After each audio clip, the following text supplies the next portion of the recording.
So ang expenses dito every month, Gcash mo na lang direkta kay Dave. Dave.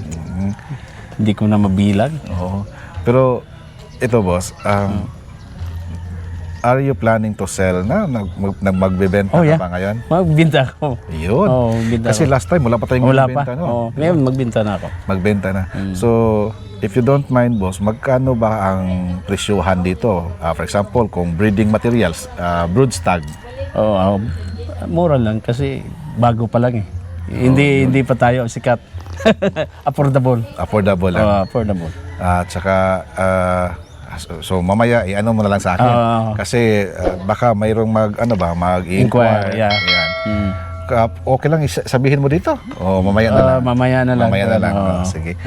Kasi guys, dati hindi nagbebenta si boss. Yeah. Kasi mahiyaman siya ba? Kasi unang-una, hindi niya nakikita personally yung mga manok. Yeah. Di ba? Nasa CCTV lang. Baka itong pagka-uwi ngayon ni boss, nakikita niya, yung ganda pala, yung mga nandun, mga late board. Pugi. Ang pupugi ng mga late board, no? So at least hindi na mahihiya si boss. Saka legit guys, legit na mga imported talaga ang mga manok ni boss. Sa totoo lang guys, maraming mga farm doon sa US, no? Marami. Pero wala pang mga pangalan. No? Yung kay boss na napuntahan, at least meron ng mga pangalan talaga. Punta ako kay Johnny Jumper. Johnny Jumper. Carol Smith. Carol, no? Dink. Dink. Kay Larry, nakapunta ka rin. Larry Carter. Romero. Ang layo. Layo. Kay Carter ang napuntahan mo. Larry Carter. Si Larry Carter. Wala na rin, no? Si Bruce Brown. Hindi ka nakapunta kay Kay Colonel Gibbons. Hindi ako nakapunta. Ito si Kapitan, bumili ng manok. Ngayon, ang daming materials na. Mga 500,000. Gasto na, no? Gastos, Kami kasama sana. Pero sabi ko, Kapitan, hindi pa ako kasi bago akong lumipat sa trabaho. Maganda pala balikan ng farm ni Ganda ng mga Kailan materials. ka ba uwi sa US? 23. February 23. Baka mabisita natin ulit si Kapitan. Tayo naman ang pupunta doon. Ang ganda ng manukan niya. Ang ganda ng manok. Maraming nag-inquire sa St. Taylor niya. Foster Kilso. Sabi ko, personal ko. Kunin mo doon, Kap. Personal lang. Personal talaga niya. Ito guys, pintuhan lang namin ni boss. Tapos, tagal-tagal yung panahon, hindi ka nakita, no? Saka para marinig nyo rin guys na itong pamimili ng mga imported na mga manok, hindi madali. Hindi madali. Kasi state to state. Hindi madali. At saka, minsan pag, siyempre, nandun yung maraming manok, di ba? Parang, sabi mo, parang maganda yata ito lahat eh. Parang wala na sa isip mo, ito kunin ko, ito. At saka, sasabihin na, okay, nakapili ka na. Pag sinabi mo wala pa, sabi niya, bibigyan na lang kita ng 1 oras kasi may aalis ako eh. Aalis ako. Stricto ka sa time? Aalis ako. Kasi yung time doon, talagang time is gold. Time is gold. So kung anong oras ang appointment mo, talagang nandun ka. Nandun ka. Or else hindi bubuksan yung gate? Hindi. Nandun ka talaga. Time is gold. Yun kasi talaga. may sit up na yun eh. Okay, itong oras na to, may bisita ako. Itong oras na to, aalis ako. Yun, kaya kung may kontak ka talaga. Sige, pilihan mo ako dyan. At saka guys, kung anong presyo doon, yun na talaga. Walang tawaran. Hindi ka hindi ka maka-spar. Hindi ka walang spar. Kung anong presyo, yun na talaga. Imagination mo na lang na ang karakter ng mga Gilmore is ganito. Oo. May nakausap din ako, boss, na marami daw siyang na-import pero marami din sobra kalahati ang nabasura. Totoo yun. So talagang totoo yun. Parang sugal talaga. No? Totoo yun. Yung investment. Kaya pag kumuha ka ng manok, kailangan handpick. Huwag mong i-order. Pag order mo, pagdating doon, ang baba naman ito. Paano sa uli yun? Tama. Saka importante talaga makakreate ka ng magandang relasyon sa breeder talaga, no? Sa may-ari, no? Pero ngayon si Dink, ang hirap. Hirap na talaga si Dink, no? Ang hirap kasi sabi, okay, hindi siya magtanggap na appointment, kailangan daw order. Order na yung online. Minsan, parang 50-50 ka kasi ang daming scam eh. Oo, ang daming scam. Nung tumawag ako kay Dink. Nag-usap kami, tapos sabi niya, okay, ganito, ganyan. Tapos tinawagan ako sa FB. Tapos sabi ko, are you Dink? Siya, yes. Pero alam mo yung accent eh, Vietnamese. Oh, are you sure? Nga, kabababa ko lang eh. Dink, are you sure? Siya, Inko, para masiguro, sabi ko, okay, FaceTime. Para masiguro. Nilaruan ko lang eh. Pero alam ko, scam Hindi yun. talaga yun. Kasi bago ka lang nagkausap. Bago lang kami, kabababa ko lang eh. Tapos, FaceTime tayo. Siya, okay. Nung hindi na tumawag. Tinawagan ko sa kapitan ko, Kap. Wag kang ano-ano ng mga mga number, ganito, ganyan. Kaya nung pumunta siya sa poster, sabi niya, ito ang binigay ni Sabi ko, Kap, padala mo sa akin yung logo. Pinadala niya, sabi ko, hindi po, scam yan, Kap. Sabi, bakit alam mo? Kung may check yung green check yung yung badge. Oo, yung sa poster. Kasi tumawag din ako sa kaibigan ko doon, galing siya kay kay Poster Kilso. Sabi niya, "Bay, yan, scam yun. Yung kaibigan mo, pag pumunta doon, na lang, para sigurado, papuntahin mo doon. Huwag kang magpadala ng pera sa online. Online. Tama. Scam yun. Ang daming scams doon, talaga. Hindi lang pala Pilipinas. Oo, ang dami, ang dami. Kaya nga, sabi ko, kabababa ko lang eh. Tapos yung accent, Iba. my goodness, iba, Vietnamese eh. Sabi ko, are you sure? Siya, yeah. I'm Dink. This is Dink? Oo. Are you sure? Yes, I'm sure. Kabababa ko lang eh. Sabi Chinese mo namang may pagka-insecure gamay. Lang, pero nilaruan ko lang siya eh. Sabi ko, scam to. At saka, sabi ni Dink sa akin, hindi niya kailangan yung pupunta doon. Sabi niya, sa akin, order, ganito. Sabi ko, paano kung, pagdating dito, hindi ko kursunado yung manok. Tama. Yun ang niya. Ayun. At saka ngayon, ang hirap na kung papasa to sa law, wala na imported na manok. No? Ban na talaga? Wala na imported. Pwede siguro itlog. Wala na. Pero sa airport din, bawal na rin ang mga itlog eh. Pero paano kaya may makapasok man. Pero dito na sa domestic, pag dapat mo talaga yung mga declare? Oo, declare mo talaga yung mga itlog.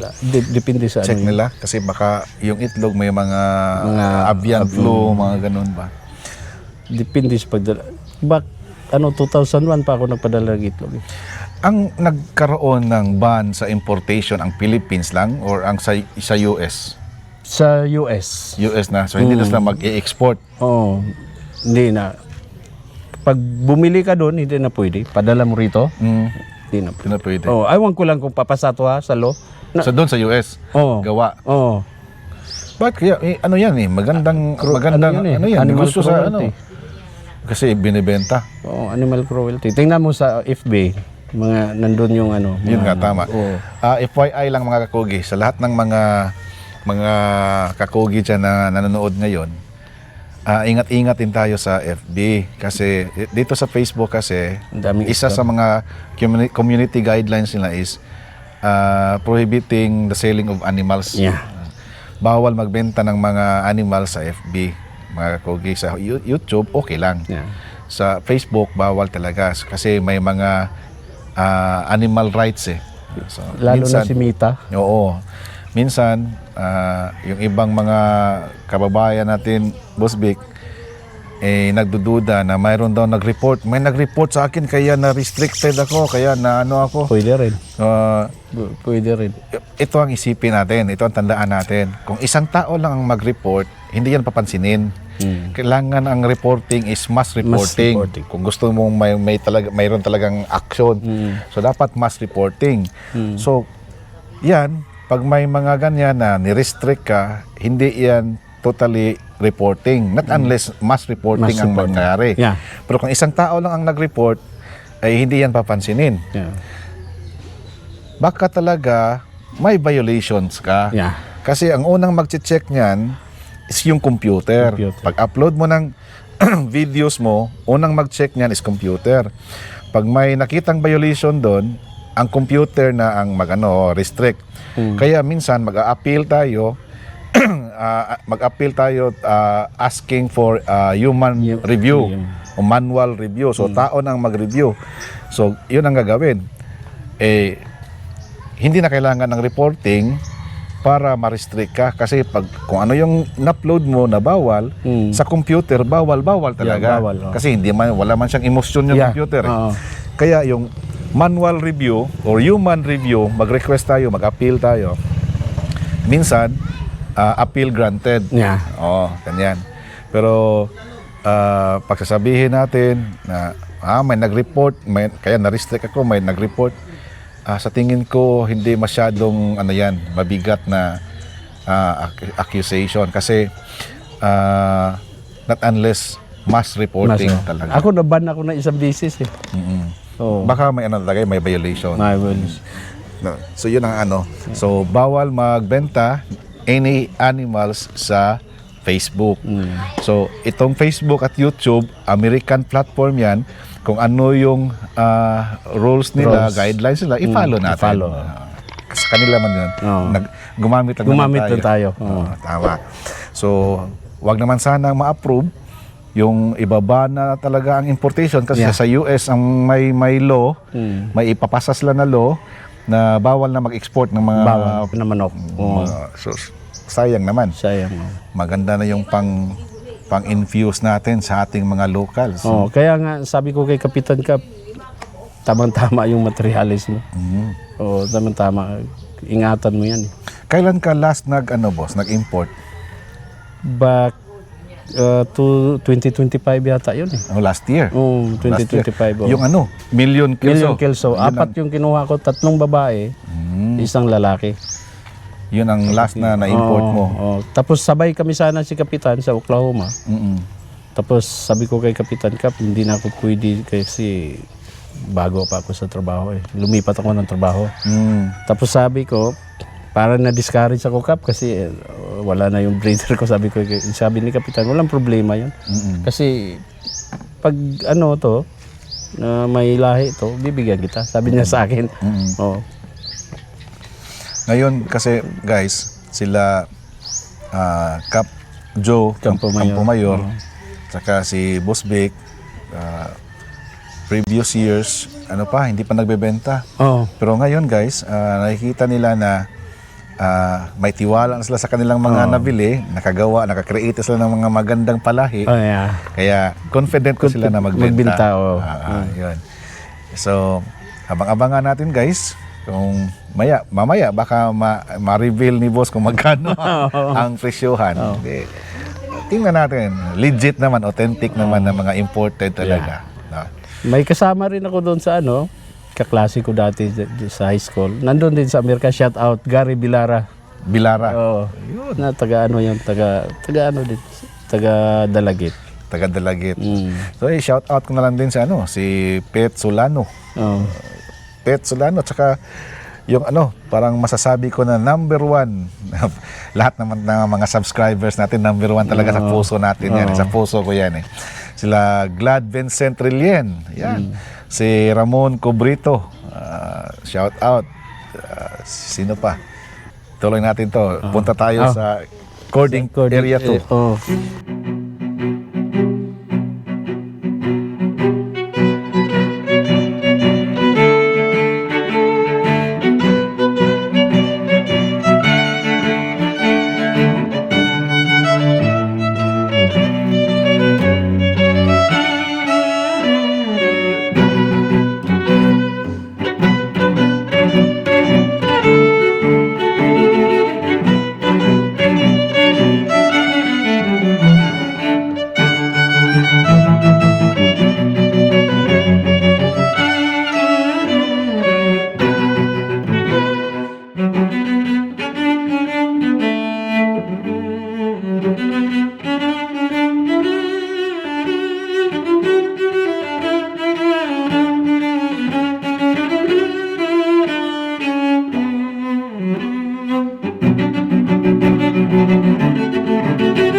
Yun. Andito na tayo guys sa Cording Area 2. Lucky 17 Game Farm. Mga hats green ako. Yan. Nung mapunta ako dito guys last time, hindi pa arrange to. Yeah. Wala pa. Parang bagong lipat ano. Di ba boss? Oo, totoo. Wala ngayon oh. Nako. Hindi natin alam guys, baka sa next nating balik dito, yung mga lupa dyan sa katabi, baka makuha na rin yan ni boss. Boss no? Lawak pa oh. Hindi pa eh. Original Gilmore. Imported. Original Gilmore na imported. If one kunin sa Gilmore nga imported mga kakogi. Ilan na ngayon ang naka-cord ngayon dito? Siguro nasa mga sobra siguro 100 to. Sobra 100 Oo. Siguro. Yeah, sobra 100 siguro to. Kasi Tapos, dito 10 yata to eh. Oo. Almost 200 siguro. Kasama doon 200 sa or area 1 at saka 3. No, hindi. Parang dito, almost 200 to. Sa dito lang? Oo. Pang national, boss, ilan kaya ang gamit mo dyan nga breeding materials ngayon? Ilan kalaki? Sa ngayon, Sa ngayon. John Bishop Kelso, 226 Possum Sweater, Golden Boy, Million Kelso, o Gilmore. So mga 7. Tapos ang babae na nga 50. Oo. Mga ganun, no? Oo. So ang target mo pala this season, siguro mga another 300. Oh, 300 o 400. 300 o Kasi 400. minsan babae karamihan sa breeding, di ba? Oo, tama, Tapos tama. Oo. Mortality rate. Meron din, no? pag maramihan, wala na akong lugar dito. Oo, so baka matuloy na yung prediction ko na ingat ka na sa tapad. Oo nga. Malaki pa yan sa tabi. Oh, malaki yan. Malaki yan. So itong area to, ganito, kalaki to? 3,300 square meter. Ito lang, 3,300. Tapos sa area 1, Doon nasa almost 1,500 yata. 1,500. Tapos Tapos doon sa area doon, 3, 2,500. 2,500. Mm. Oh. Kadalasan ng mga crosses mo dito is two-way. Two-way, oh. Two-way, oh. Pag halimbawa, sweater din yung yung halimbawa, may inahin na na 50-50, buri ng sweater. Oo, para 3/4, 1/4 na. Oo, yun. Talagang talaga. Oo. Hindi malayo sa original. Original, oh. Oo. Akong kalidom na po diri. Napodre, California Dome. Kalidom. Sa tunakit lang ako. Diri. Kalidom. Kalidom. Try. Makiki. Oo, kalidom. Kalidum. Kupuha.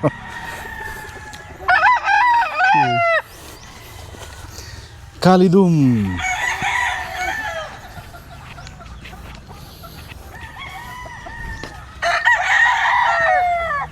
Kapusan. Kali. Kalidum, kapatid. Posing ka siya, oh. Oh. Ang dili na ako magamit, ako isulod diha. Oh, range ni mo. Oo. Sulod na ako.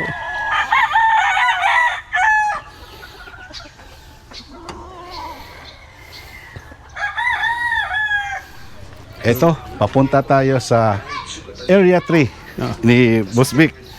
Kanikod kay ako man gimo uban gihimo na akong hospital. Hospital sa mga manok. Oo, Ang di gamiton, labog sa dire. Oo. So ito guys, oh. Cording Area 3. Ninggi. Imo Yun. Oh, limonsito. Oh, lemon ni balik aring ko. Bungon. Bungon ni bungon. Yun. Oh, wala na, bakante na ngayon. Pasok Uban, mga kakugi. Tingnan niya guys, oh. Oo, yung mga bakante na uban. Maliit lang ang area, bro. Lahos Swab big, no? Lahos dito. Lahat tuyok kay katuyok, letter L. Oo. Tingnan niyo guys, oh. Oh. Kuan na ang kuan. Di ba? Daghan na kay bakante. Kasi may kumuha daw dito 16 piraso na cocks. Cocks to boss, no? Late-born o late-born. Agkalidom po na ko. Yan, oh. Tingnan nyo guys. Oh. Lahos na dito. Kuan. Wow, daghan na kayong kuan. Bakante, oh. Yun, hanggang doon pala, oh. Oh. Ang bakante. Meron ding mga manok dito, guys, oh. Oo. Ito, boss, nabili mo rin itong lupa to. Oh. Kuan. Wala po lagi kuan pa kay sila rin ang laman nito, boss, kung malagyan lahat, ilang tipis na nandito? Siguro basig 50 ra siguro. Mga 50. Oh, okay. Mataas pa man doon. Mahaba pa man doon. No? 50 ra siguro. Lagyan natin mga 50. No? 50 plus doon, mga 300. Doon sa area 2. Tapos area 1, mga 100 plus. 100 plus, oh. Tama, guys. Nako. Pag mapuno yan sa cording, malaki-laking fence na lang naman yan. Ayun, guys. Naikot-ikot na natin dito ang Lucky 17 Game Farm ni Boss Victor.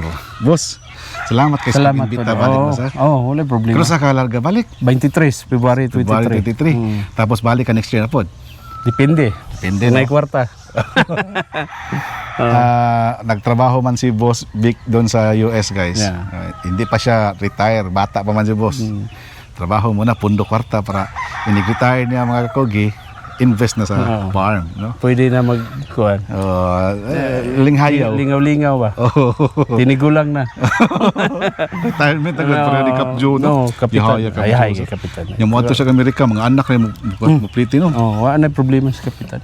Citizen ba siya dito, no? Citizen na siya. Ikaw, Sad? Una pa kong kapitan. Una pa ka na citizen niya, no? Bago pa na sila. Kuha naman ko dito mga 26 years. 26 years sa US. Malapit na rin pensyonado to, guys. Dollar pension. So yun mga kakogi, maraming salamat sa panonood ninyo. Sana na-enjoy kayo, guys. Itong pagbalik tanaw natin dito sa Kasay, Dalagit, Lucky 17 Game Farm. Tapos na-meet ulit natin ang balikbayan, Bossing Vic Rosales, mga kakogi. At saka kung sino yung hindi pa nakapanood sa previous vlogs ko dito sa kanyang farm, mga kakogi, tingnan nyo lang ang link nasa comment section, nasa baba. Tingnan nyo, guys, nasa description pala, hindi sa comment section, nasa description. Maraming salamat mga kakogi sa panonood ninyo. Hanggang dito na lang muna ang episode na ito. Tandaan palagi, pag may sipag, may aanihin. Sa Bisaya, basta magkugi, dunay maani. Okay. Alright.